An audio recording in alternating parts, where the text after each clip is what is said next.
agora falar sobre os 2 meses de governo Lula. Bom, eu vou passar a bola para você fazer os seus apontamentos de acertos e erros. Eu estou ali com aquela porcentagem que acho que esse governo é regular até então, nota 5, nota 6, acerta por um lado, erra por outro. Daqui a pouco eu vou falar um pouco sobre esses itens, mas quero te ouvir, Tássio. Como é que você tem visto esses 2 primeiros meses do governo Lula? Como você tem analisado aí o Fernando Haddad como ministro da Fazenda, outros ministros, esse escândalo aí do Juscelino Filho? Como é que você tem visto o governo Lula até aqui, esse terceiro mandato dele? Então, eu não estou tão otimista, né? Eu tô com aquela sensação assim de estou aliviado que não é o governo anterior, mas não estou tão otimista com esse governo. Mas torcendo para que dê certo, sabe? E elogiando o que o Lula faz, né? Os acertos do Lula até então. Para mim, hoje, eu vejo o maior problema a questão da gasolina, né? Que é a polêmica recente aí. O Haddad no Ministério, o Haddad tem sido quase não vou exagerar, mas assim, tem andado numa linha muito neoliberal, sabe? Mas ele sempre foi. Ele sempre foi, né? Na verdade, é porque eu ia falar que ele estava quase um Paulo Guedes 2.0, mas eu acho que aí não. Não é para tanto, não é para tanto. Não. Mais um Meirelles mesmo. Mais um Meirelles. Exatamente, Meirelles, boa. Então, assim, é complicado essa questão, porque é uma pauta que, inclusive, a gente defendia, né? E a gente defende até hoje, que é a mudança da... Exatamente. Política de paridade de importação. Como é que é? Política de paridade de importação na Petrobras. Porque, assim, quando reduzir, né, o PPI, é que a gente vai ter essa mudança de fato. Então, eu acho até que muita gente estava errando, né, em atacar o governo por não ter renovado, né, por não ter reeditado lá, né, o decreto. Para diesel e álcool. Exatamente. O PIS e COFINS, porque, assim, muita gente criticando os impostos, algo que a direita faz. Eu vejo isso como muito problema, porque dá essa ideia de que a gente paga uma gasolina cara no Brasil por conta dos impostos. É algo que, inclusive, o Cleitinho... Os bolsonaristas falavam muito isso, eu lembro, em 2020, 2021. O picareta do Cleitinho, você já deve ter visto ele, o Cleitinho que foi eleito senador já ouvi falar. Aqui por Minas Gerais. Ele não tem tanta repercussão e visibilidade quanto o Nicolas na internet, mas aqui no nosso estado ele é muito famoso. Então, assim, ele era uma das pessoas que reproduzia isso, ele fazia, sabe, toda uma didática, assim, colocava um saquinho de dinheiro aqui, gente, ó, o dinheiro da sua gasolina tá aqui, aí tá lá o ICMS, o PIS, COFINS, sabe, todos os impostos ele colocava lá que o problema da gasolina era os impostos. Depois o Estado foi reduzir o ICMS, não teve, né, nenhuma mudança drástica, e durante as eleições o Bolsonaro, né, editou esse decreto aí de forma totalmente eleitoreira, né, para baixar o preço da gasolina durante as eleições, para tentar cativar o eleitorado, e isso vinha até o fim de dezembro, e Lula prorrogou por mais 2 meses, e finalizou agora no dia 28 de fevereiro.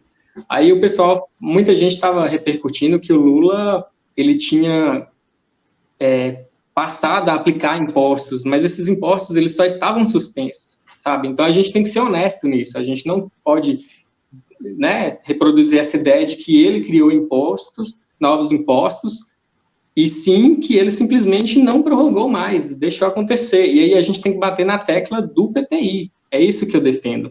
Não, a gente não tem que ficar brigando para que Lula, né, continue suspendendo os impostos, porque a gente está deixando de arrecadar, a gente está defendendo que o Estado deixe de arrecadar, porque essa ideia de que é os impostos, né, que encarecem os combustíveis no Brasil, faz com que o Estado deixe de arrecadar para... de neoliberal.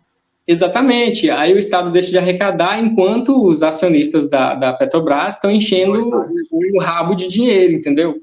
Então, assim, a gente tem que bater nessa tecla justamente para mudar o que, de fato, né, vai trazer algum benefício para a gente. Sim, não, então, e aí, como é que é? Pode falar, pode complementar. Não, eu ia falar isso, sabe, que é muito, muito errado a gente ficar com essa ideia neoliberal de que o problema são os impostos, né, e sabe, principalmente esses impostos, o PiscoFins, que são utilizados para a Previdência. A gente está com um ministro da Previdência, a gente vai criar um desfalque futuro na Previdência para nos prejudicar, sabe? O pessoal não consegue fazer uma linha de raciocínio. Então eu vejo como um problema isso aí. A gente tem que defender o fim da PPI, né? Vamos defender o fim da PPI e bater nessa tecla. Cobrar o fim da autonomia do Banco Central, né? Porque esse picareta bolsonarista que aí rege o Banco Central, ele vai ficar até o ano que vem. Eu espero que passe um projeto para que mudem isso. Não adianta só o Lula chegar e falar da boca para fora. A Glaze tem que colocar, né, o P na mesa. Tem que fazer acontecer. Não adianta só ficar na retórica. É assim que a gente tem que fazer, como você falou, a gente tem que criticar o PT e o governo Lula pela esquerda. Muitas vezes o PT tem uma trajetória mais à esquerda do que o PT. A gente tem que fazer o povo entender que o problema é a paridade internacional, sabe? Que que as pessoas estão pagando gasolina em dólar. Essas coisas que a gente tem que colocar na cabeça das pessoas, e não que elas estão pagando impostos, e que Lula está gerando mais impostos para pesar no bolso do trabalhador. Não é esse tipo de coisa que a gente que é a esquerda, defende. A gente sabe que é necessário, sabe? O recolhimento, a tributação, ela é necessária para alcançar os objetivos que a gente quer na política. Exatamente. E tem outras polêmicas de ministros e tudo mais do governo, que eu acho extremamente desnecessárias, algumas polêmicas que os ministros entraram. Então... Mas o Juscelino Filho, esse é mais do que uma polêmica, é o caso de corrupção. O cara que, como eu falei no vídeo terça-feira, ele participou de leilão usando o avião da FAB, leilão com cavalos caríssimos, avaliados em 2 milhões de reais, o cara que escondeu patrimônio, um cara que, quando era deputado, ele usou verba pública para asfaltar suas terras lá no Maranhão, um cara picareta do União Brasil, essa que é a verdade. Eu entendo que o Lula tem que ter maioria para passar os projetos, muitos desses, inclusive, caros à população, mais sociais, mas tem que mudar, tem que tirar esse picareta de mesmo que seja outro nome do União Brasil.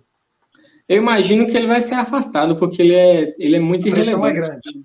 E a pressão é grande, né? E ele é irrelevante, ele não é uma pessoa importante nem dentro do União Brasil e nem dentro dos ministérios. Eu ouvi dizer, né, que é também um pouco problemático, e que o Lula conheceu ele no dia da nomeação, então não era uma pessoa de conhecimento. Então, para a gente ver como que funciona, né, essa coalizão. Então, muitas vezes o partido vai lá, manda, esse aqui, nomeia aí, e a maioria do União Brasil que é órfão do bolsonarismo, né? A gente teve o problema também da Sônia Guajajara lá recebendo aqueles presentes. Foi desnecessário aqui, não é? Eu não vou ficar criticando ela, mas foi desnecessário. Né? Não foi legal. Tem muita gente que fica cobrando. E aí, você não vai comentar disso? Gente, eu tenho que cobrar isso, o picareta lá, usando dinheiro público para se beneficiar. É isso que importa. Se ela não é de esquerda coisa nenhuma, gente, dane-se. Interessa se ela se vestiu de Apache, de indígena americana. Dane-se. Ela tem o direito de fazer isso. Eu não concordo, mas o que isso vai impactar na política de verdade, sabe? É porque essa galera tem birra do PSOL e do PT. Essa que é a verdade. Eles preferem criticar isso, essas minorias, digamos assim, do que um picareta como esse, do União Brasil. Não é? Eu percebo isso. Mas com questões superficiais, né? Sim, picuinhas. Eles criticam essas pessoas, mas eles fazem a mesma coisa. Eles não vão na base do problema. Não vão. Outra coisa também que assim, me preocupa, e eu vi que reverberou bem ali no Twitter nessa semana, foi o programa da Janja. Eu evito ficar falando da Janja, tem gente que fala, ela aparece demais, não sei o quê. Gente, como se a Michelle não aparecesse, não é? Mas a questão não é essa. A questão é por que ela tem um programa na EBC? Não é de bom tom. Não é de bom tom. Tudo bem ela participar, como ela já participou de Altas Horas e tudo mais, como convidada e tal, mas ela ser apresentadora, por quê? Para quê? É uma das coisas que eu critico também. Aí, como lugar de fala, eu sou jornalista. Não é por acaso, é uma concessão pública. É a TV que responde ao governo federal. Por que que a primeira-dama do Brasil tem o seu programa agora? Não, tá errado. Se vocês criticaram a Michelle, né, pelos usos excessivos da União, que daqui a pouco a gente vai falar um pouco mais, né, esse escândalo de joias, também tem que criticar a Janja. Não, tá errado, tá errado. O que você acha sobre isso, Tássio? Viu? Aqui eu não fico passando pano pro Lula. Se errou, vai ser criticado. Se acertou, vai ser parabenizado. Eu achei isso muito errado também. Eu vi, você falou aí que é jornalista, eu vi vários outros jornalistas, inclusive que são defensores do governo, né, criticando isso, porque a gente não tem que fingir que tá tudo bem, né? A gente não vai fingir que tá tudo bem, porque isso é muito errado, né? Vamos dar exemplo, né? Se a gente quer cobrar dos outros, que a gente dê exemplo. Exatamente. Porque se fosse, né, no governo passado, a gente sabe que seria polêmica. Seria um grande problema. Então, agora não deixa de ser um problema só porque é um partido que a gente apoiou, né, contra o Bolsonaro e tudo mais. A hora agora é da gente cobrar e criticar justamente para que as coisas andem dentro da normalidade, dentro daquilo que a gente espera, né? Dentro daquilo que foi prometido em campanha, inclusive. Isso, os acertos, por exemplo, pelo que eu vi, tá bem encaminhado aí o programa lá que veio já desde 2018, né, o Desenrola, que a gente sabe que é Ctrl-C, Ctrl-V, ainda bem, como eu já falei, ideia boa, tem que seguir adiante. Tem que seguir adiante. Tem algumas diferenças ali, parece que a pessoa tem que estar no CAD único e tudo mais. Mas a premissa é a mesma. Exatamente. O bom é que pelo menos está sendo pensado, né? Tá foi apresentado para o Cid, né?